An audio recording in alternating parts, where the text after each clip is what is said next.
Maintenant, place au sérieux. Bonjour à tous et bienvenue dans cette nouvelle vidéo pronostic du match aller de ces 16e de finale de la Ligue des Champions entre deux clubs français, entre Monaco et le Paris Saint-Germain. Les Parisiens se déplacent du côté de Louis II pour ce match aller et dans cette vidéo, on va voir les compos probables, les états de forme, tout pour que je vous donne en fin de vidéo mon pronostic pour ce match.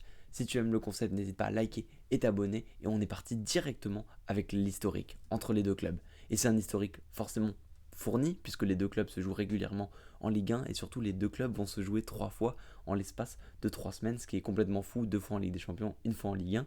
Et on voit que le Paris Saint-Germain a des problèmes contre Monaco puisque c'est tout simplement l'équipe qui a le plus battu le PSG en Ligue 1 dans son histoire. Et c'est surtout que sur les 6 derniers matchs en Ligue 1, le PSG, sur les 6 derniers matchs du côté de Monaco, à Louis II, le PSG a remporté un match, a fait match nul une fois et 4 défaites. Donc on voit qu'à domicile, Monaco s'en sort bien. Monaco sait manœuvrer le PSG comme ils l'ont fait en début de saison avec cette victoire 1-0, avec ce but de Minamino qui avait surpris les Parisiens. Même s'il y avait eu toutes les polémiques autour du possible rouge de Lamine Camara sur Chevalier, néanmoins, Monaco est reparti avec la victoire et Monaco sait manœuvrer le PSG. De l'autre côté, on a un PSG quand même qui est tenant du titre en Ligue des Champions, qui au dernier barrage face à un club 100% français a mis 10-0 cumulé. Donc c'est quand même un PSG qui dans l'historique de la compétition est plutôt en forme et qui sait quand même manœuvrer Monaco chez lui. Donc ce sera un motif d'espoir au match retour. Mais pour l'instant, on est sur le match aller et on est sur les formes actuelles, puisque le PSG vient de perdre face à Rennes ce week-end au moment où j'enregistre cette vidéo. Une performance individualiste de chaque joueur qui a fait sombrer le collectif du côté du Horizon Park. Et du coup, conséquence directe au classement, le PSG a perdu sa première place. Lens qui allait gagner du côté du Paris FC 5-0 reprend la première place. Lyon peut revenir à 6 points potentiellement ce soir.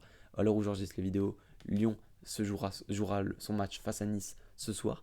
Donc rien n'est fait en Ligue 1 du côté du PSG, ce qui l'oblige à mettre les bouchées doubles en Ligue 1 et donc de perdre de la forme. Surtout qu'on avait vu un PSG face à Marseille éblouissant, on a cru que le PSG 2024-2025 revenait, on ne l'a pas revu face à Rennes. Il y avait cette victoire à l'arraché face à Strasbourg à 10-11 qui était encourageante. Et du côté de la Ligue des Champions, il faut se rappeler aussi que le PSG a perdu le top 8 sur les 4 derniers matchs, une seule victoire. Donc clairement, le PSG n'est pas dans la forme de sa vie. Le PSG a encore du mal physiquement. Ça se voit à travers de nombreux joueurs comme Hakimi notamment. Le PSG est en train de trouver son rythme. Mais pour l'instant, le PSG est prenable et c'est ce que Monaco va se dire. Puisque Monaco, eux, c'était une spirale plutôt négative. Il y avait cette défaite, il y avait cette victoire, certes, 4-0 face à Rennes. Mais il y avait quand même avant cette défaite en Coupe de France, 3-1 face à Strasbourg qui les avait éliminés. Ce 0-0 face à Nice qui était inquiétant. Et il y a eu cette victoire ce week-end, 3-1 face à Nantes. Donc Monaco reprend un rythme assez positif, reprend une dynamique. En Ligue 1, il reste quand même assez à l'écart, même s'ils sont encore à 3 points de la 6ème place, mais une 9ème place pour Monaco qui est vraiment décevant. Et en Ligue des Champions, ça a été assez ric-rac, puisqu'ils ont fait certes de beaux matchs face à Manchester City, face à Tottenham, face aux grosses équipes, et même face à la Juve au dernier match. Mais s'ils n'avaient pas fait match nul au dernier, ils se seraient sortis de cette Ligue des Champions, ils seraient passés 26e. Donc Monaco n'a pas non plus fait une super belle phase de Ligue, et de manière générale, Monaco ne fait pas une superbe saison, et pourtant ça ne les a pas empêchés de gagner au match aller.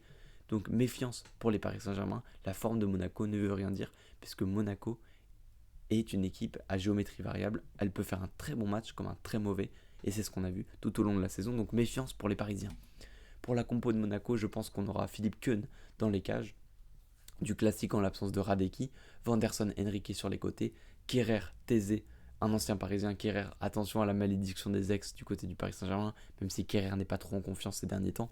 Au milieu de terrain, c'est du classique, Zakaria, Kamara, Koulibaly, et en attaque, Golovin qui a pris carton rouge ce week-end, Akliou sur le côté droit que le PSG voulait recruter, et Balogun en pointe.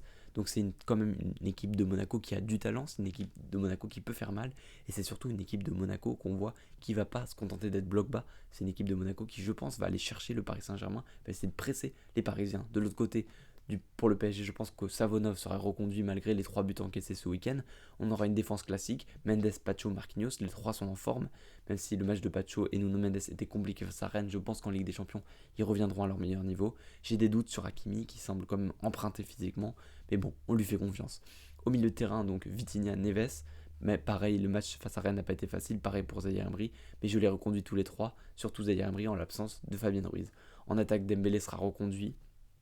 On, On taira ces différentes polémiques autour de sa prise de parole. Il n'aurait pas forcément dû prendre la parole, même si dans le fond, il a raison. Il fallait garder, je pense, ça en privé, mais je pense que Dembélé sera reconduit à moins d'une gêne physique, comme on a pu l'apprendre à l'issue du match face à Rennes. Gvara sera reconduit, et la question de Doué se pose, puisque ces derniers matchs sont très compliqués à Désiré Doué. Est-ce qu'on n'a pas envie de mettre Barcola? Mais à la fois, on sait que sur ce côté droit, c'est très compliqué, puisque Barcola et Gvara ne sont pas performants du côté droit, mais que du côté gauche. Doué est un peu individualiste ces derniers temps, et c'est compliqué de jouer avec lui. Donc, qu'est-ce qui va être fait autour de Désiré Doué? Et on a l'option quand même Kang-in Lee, mais après j'ai du mal à imaginer qu'il démarrait titulaire. Les clés de ce match selon moi, donc la première, elle paraît évidente, c'est le collectif. On a vu face à Rennes que le collectif a sombré, et quand le collectif sombre, les individualités s'éteignent également. C'est ce qui avait fait la force du PSG l'année dernière, le collectif qui fait briller les individualités. On veut revoir ce jeu collectif, on veut revoir les passes au coéquipier qui est le mieux placé, ou alors le tir quand c'est toi qui est le mieux placé. On veut des joueurs qui pensent au Paris Saint-Germain, comme l'a dit Dembélé.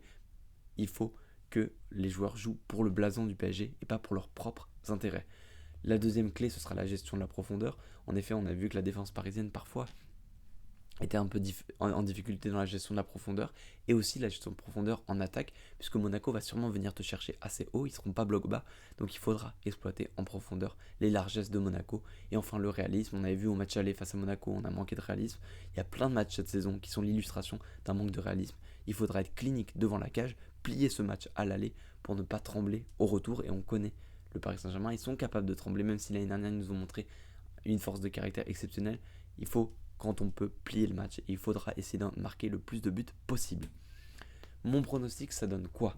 Je vois Monaco réaliser une belle prestation, mais je vois aussi le PSG être en réaction face au match face à Rennes, montrer aux supporters et avoir une vraie réaction pour montrer que le match de Rennes n'était qu'un simple accident. C'est pourquoi je vois une victoire 3-1 du Paris Saint-Germain, ce qui permettrait de prendre une vraie option pour la qualification, tout en laissant planer le doute pour qu'on ait un vrai match retour. C'est pourquoi je vois donc une victoire du Paris Saint-Germain 3-1 avec des buts de Dembélé, de Gvara et de Désiré Doué. Voilà mon pronostic pour ce match. N'hésite pas à liker et à me donner surtout dans les commentaires ton pronostic. C'était LD0 en LD. Je vous souhaite à tous un très bon match de Ligue des Champions. C'était LD0 en LD. Ciao!